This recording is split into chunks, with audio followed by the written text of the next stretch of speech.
നമുക്ക് ഇന്നൊരു വെള്ളരിക്ക മോരുകറി ഉണ്ടാക്കുന്ന വിധം നോക്കാം. 2 മുറി നാളികേരം, 5-6 പച്ചമുളക്, 5-6 തണ്ട് കറിവേപ്പിൻ്റെ ഇല, 1 സ്പൂൺ നല്ല ജീരകം, പുളിപ്പനുസരിച്ച് പാകത്തിന് തൈര്, ഇത്രയും ചേർത്ത് നന്നായി അരച്ച് മാറ്റി വയ്ക്കുക.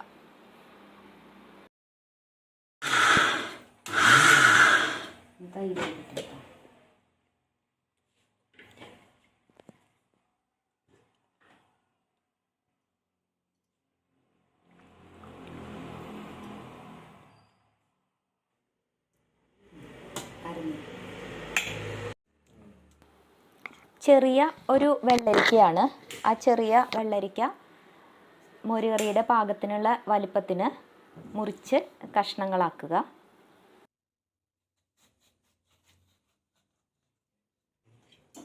കഷ്ണങ്ങളാക്കിയ വെള്ളരിക്കയും പിന്നെ ഒരു ചെറിയ കഷ്ണം ശർക്കരയും കുറച്ച് മഞ്ഞൾപ്പൊടിയും പാകത്തിന് ഉപ്പ്, അതായത് തൈര് ഒഴിക്കാനുള്ളതാണ്, അപ്പോൾ കുറച്ച് മുന്തി നിൽക്കുന്ന തരത്തിൽ ഉപ്പും കൂടിയും ഇട്ട് കഷ്ണം എത്രയുണ്ടോ അതിൻ്റെ ഏകദേശം ഒരു 1/4 ഭാഗത്തോളം വെള്ളം ഒഴിച്ച് ഒരു വിസിൽ വരാനായിട്ട് വെയിറ്റ് ചെയ്യുക. ഒരു വിസിൽ വന്നതിന് ശേഷം കുക്കർ ഓഫാക്കി വയ്ക്കുക. വിസിൽ വിട്ടതിന് ശേഷമാണ് ഇനി ബാക്കി പരിപാടികൾ.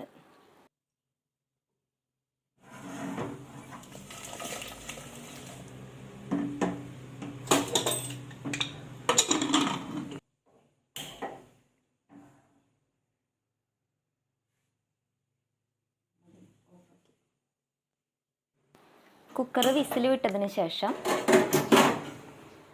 ഒരു ചെറിയ മൺചട്ടി എടുത്ത് അതിലേക്ക് ഈ കുക്കറിലെ ഐറ്റംസ് മാറ്റുക.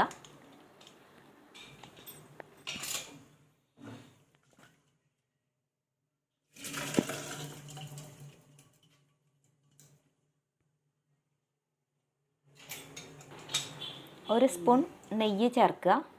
ഓപ്ഷണലാണ്, ഞാൻ ചേർക്കാറുണ്ട്. പിന്നെ കുരുമുളക് പൊടി ചേർക്കേണ്ടവർക്ക് ഈ സമയത്ത് ചേർക്കാം, അതല്ല അരപ്പിനോടൊപ്പം അരച്ച് ചേർക്കേണ്ടവർക്ക് ചേർക്കാം. ഞാൻ പാകത്തിന് പച്ചമുളക് ഇട്ടിട്ടുള്ളത് കൊണ്ട് ഞാൻ പിന്നെ എരിവിന് വേണ്ടി കുരുമുളക് പൊടി ഇടാൻ നിന്നില്ല. വേണ്ടവർക്ക് കുരുമുളക് പൊടി കൂടി ചേർക്കാം. ചെറുതായി തിള വന്നു കഴിഞ്ഞാൽ ഇത് ഓഫാക്കി വറുത്തിടുക എന്ന് പറഞ്ഞു കഴിഞ്ഞാൽ എണ്ണ ചൂടാക്കി കടുക്, കുറച്ച് ഉലുവ, കുറച്ച് കറിവേപ്പിൻ്റെ ഇല, കുറച്ച് വറ്റൽമുളക് ഒരു 4-5 എണ്ണം ഇടാം. കാരണം നമ്മൾ എരിവ് കുറവാണല്ലോ, പച്ചമുളകിൻ്റെ എരിവിനനുസരിച്ചിട്ട് വറ്റൽമുളക് ഇടാം. ആ വറ്റൽമുളക് ഇടുന്നതിൻ്റെയും ഇതിൻ്റെയൊക്കെ ഒരു മണം വരാനുണ്ട്. അതാണ് ഈ മോരുകറിയുടെ ഒരു പ്രത്യേകത. എല്ലാവരും ഉണ്ടാക്കി നോക്കി അഭിപ്രായം അറിയിക്കുക. ചേന, ചേമ്പ്, പൈനാപ്പിള്, കുമ്പളങ്ങ, പഴുത്ത മാങ്ങ, വെള്ളരിക്ക, ഓമക്കായ, നേന്ത്രക്കായ, മത്തങ്ങ, ഈ വിഭവങ്ങളെല്ലാം, ഈ കഷ്ണങ്ങളെല്ലാതും ഇതുപോലെ തന്നെ കട്ട് ചെയ്തിട്ട് നമുക്ക് ഈ തരത്തിൽ മോരുകറി ഉണ്ടാക്കാവുന്നതാണ്. വളരെ ടേസ്റ്റാണ്. ഏതുണ്ടാക്കിയാലും ഈ തരത്തിൽ തന്നെ ചെയ്യാം. ഞാൻ പറഞ്ഞതുപോലെ കുരുമുളക് പൊടി ചേർത്തിട്ട് ഉണ്ടാക്കാം, അങ്ങനെയൊക്കെ ഉണ്ടാക്കാം. ഈ കൂട്ടുകളൊക്കെ തന്നെയാണ് കാളനിലും. കാളൻ കുറച്ച് കട്ടിയായിട്ട് നിൽക്കും.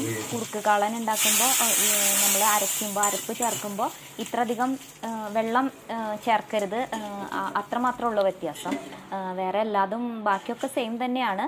ഇനി കാളനൊക്കെ ഉണ്ടാക്കുമ്പോൾ ഞാൻ കാണിക്കാം. ഈ മോരുകറി എന്തായാലും വെച്ച് നോക്കിയിട്ട് അഭിപ്രായങ്ങൾ പറയട്ടോ. ഓക്കെ, ഒരുപാട് നന്ദിയുണ്ട്. Thank you all.